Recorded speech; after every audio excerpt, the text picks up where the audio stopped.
I'm going to open up this somewhat worse for wear Matchbox Vauxhall Guildsman. The purpose of opening up is to use it as a guinea pig, but that will trigger off its restoration. That tends to be how I do things. It's been patiently waiting its turn for a couple of years, and it's just never been quite getting to the front of the queue because of its badly damaged glass. But ironically, that badly damaged glass is exactly what's brought it to my attention now. So the very thing that's been delaying its restoration is the same thing that's meant that its turn has now come. You can actually usually open these without a drill. There's quite a few you can open without a drill. If the rivet itself, if the edges of the rivet stand proud of the base plate and there's good access where you can just get a set of long nose pliers in there, you can just keep crushing the edges of the rivet, because all you really need to do is take the head off. So once you've done that, I've given it a good squeeze with the very tip of the long nose pliers. I'm just giving it just going at it with the metal toothbrush just so I can see how far I've got with it really, and how much of the head of the rivet I've got off. So I've got quite a bit of it off. I'm just taking a few more bits off now with a precision screwdriver. Always face the thing away from you. If you don't, you will end up stabbing yourself with the precision screwdriver. But it's just about done. I've cut some of the footage out. I haven't shown the absolute whole thing, but we're just coming up to a minute and a half. It's opened up.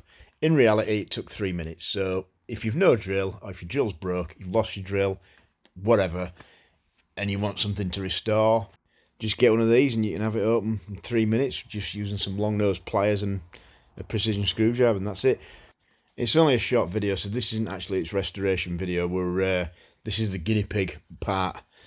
Because its glass is so badly damaged, I mean, it's cracked, there's holes in it, it's going to need quite extensive repairs, and ultimately it will have to be black, or it will have to be very, very heavily tinted. And that's after we've repaired it. So I want to try out Tamiya's aerosol clear lacquer. For whatever reason, I've never thought of it before. There might be people watching this thinking, how didn't you know that would be okay? Well, I didn't, and I've been doing this for a few years now without that knowledge. So I'm just thinking there must be some other people out there that didn't know it either. Every time I've tried to use an aerosol based lacquer on a window glass before, it's just made it rough and clouded it up instantly. But it just occurred to me that this Tamiya one might be alright, but I thought I'd just try it out on a test specimen first. This is the end result. Obviously it's not cured the glass of all its flaws, but we didn't really expect it to. We wanted it to look like this, no different. So it's not clouded it up, it's not ruined it. So we can try it out on something that's a bit of a better glass unit now. There's nothing really wrong with the glass unit on this Renault 11, but it certainly wants something doing with it. It's a little bit dull, the headlights look a bit sad. The car's about halfway through restoration, so the last thing I'd want to do is just try out something on this glass and risk ruining it. Well, we know that's not going to happen now because we did it with the Guildsman, and if anything, it just slightly improved it. Obviously, there's a lot more work needed on that one, but the main thing we needed to really know is just that Tamiya clear lacquer in an aerosol isn't the kind of lacquer that destroys window units, and we now know that it doesn't, so we're free to do this one.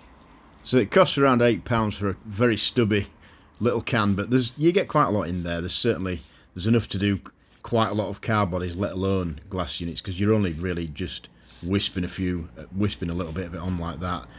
As soon as it looks like this, you can stop, so you're barely using any. I mean, I do stand by my usual method of using all the different sanding pads and not really using any sort of polishes or lacquers or anything like that to restore the window units, but I'm conscious of the person that only wants to restore the odd car.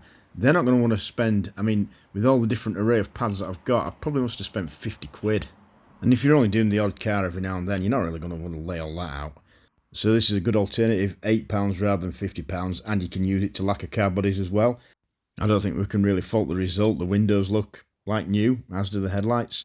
So a good outcome for this little experiment. Tamiya clear lacquer aerosol is indeed perfectly safe and very good for window units. Thanks for watching.